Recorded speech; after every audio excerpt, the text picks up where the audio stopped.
അർജുൻ വരൈൻ സിംഗ് സംവിധാനം ചെയ്ത് നെറ്റ്ഫ്ലിക്സിൽ പുതുതായി ഡയറക്റ്റ് OTT ആയി റിലീസായ ഹോ ഗയേ ഹം കഹാ എന്ന ഹിന്ദി ചിത്രത്തെക്കുറിച്ചാണ് ഇന്ന് നമ്മൾ സംസാരിക്കുന്നത്.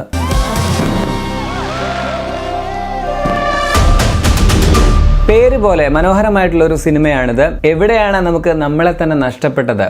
പോയറ്റിക്. വളരെ നല്ലൊരു സ്ക്രിപ്റ്റാണ് ഈ സിനിമയുടെ ഏറ്റവും വലിയ കരുത്തെന്ന് തന്നെ പറയാം. 3 ഉറ്റ സുഹൃത്തുക്കളുടെ കഥയാണ് ഈ സിനിമ പറയുന്നത്. നമുക്ക് വളരെ നന്നായിട്ട് റിലേറ്റ് ചെയ്യാൻ പറ്റുന്ന സംഭവങ്ങളാണ് സിനിമയിൽ ആകമാനവും ഉള്ളത്. ഇപ്പോൾ യുവാക്കൾ മാത്രമല്ല, മുതിർന്നവരും എല്ലാവരും സോഷ്യൽ മീഡിയ അഡിക്ട്സ് ആണെന്ന് പറയാം. ഡയറക്ട്ലി അല്ലെങ്കിലും നമുക്കങ്ങനെ തോന്നില്ലെങ്കിലും ഇൻഡയറക്ട്ലി അഡിക്റ്റുകൾ തന്നെയാണ്. ഉറങ്ങുമ്പോഴല്ലാതെ മൊബൈൽ നമ്മളിൽ പലരും മാറ്റി വെക്കാറ് പോലും ഇല്ല. 10 മിനിറ്റ് കൂടുമ്പോഴെങ്കിലും ഇൻസ്റ്റഗ്രാമിലും യൂട്യൂബിലും ഫേസ്ബുക്കിലും ഒക്കെ നോക്കാത്ത ആളുകൾ തന്നെ ഉണ്ടാവില്ല. പ്രത്യേകിച്ച് കൗമാരക്കാരും 30 വയസ്സിന് താഴെയുള്ള ആളുകളും ഇങ്ങനെ തന്നെയാണ്. സോ ഇത് തന്നെ വലിയൊരു ഡിപ്രഷൻ മനുഷ്യർ സൃഷ്ടിക്കുന്നുമുണ്ട്. നമ്മൾ സോഷ്യൽ മീഡിയയിൽ കാണുന്ന ഇൻഫ്ലുവൻസേഴ്സും മറ്റുള്ളവരുടെയും ഒക്കെ ജീവിതം കണ്ട് അതുമായിട്ട് നമ്മുടെ ലൈഫിനെ കമ്പയർ ചെയ്ത് അങ്ങനെ സംഭവിക്കാവുന്ന ഡിപ്രഷൻസ് അതൊക്കെ വളരെ ഭംഗിയായിട്ട് സിനിമയിൽ അഡ്രസ് ചെയ്യുന്നുണ്ട്. അതിനപ്പുറം ഇതൊരു റിലേഷൻഷിപ്പ് ഡ്രാമ കൂടിയാണ്.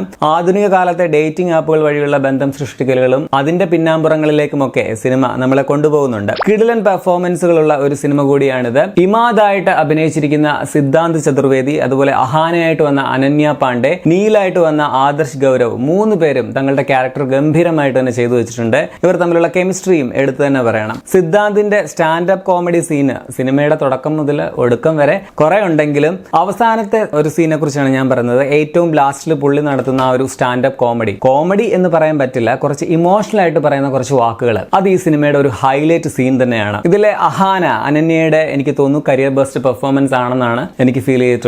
ആദർശ് ഗൗരവിനെ ഞാൻ പുള്ളിയുടെ കുറെ സിനിമകളും അതുപോലെ സീരീസുകളിലും ഒക്കെ കണ്ടിട്ടുണ്ട്. എല്ലാത്തിലും പുള്ളി കിടിലൻ പെർഫോമൻസ് തന്നെയാണ്. ഇതിലും പതിവ് തെറ്റിച്ചിട്ടില്ല. കൽക്കി, അന്യ സിംഗ്, രോഹൻ ഗുർബച്ചാനി തുടങ്ങിയവരാണ് മറ്റു പ്രധാന വേഷങ്ങൾ എത്തിയിട്ടുള്ളത്.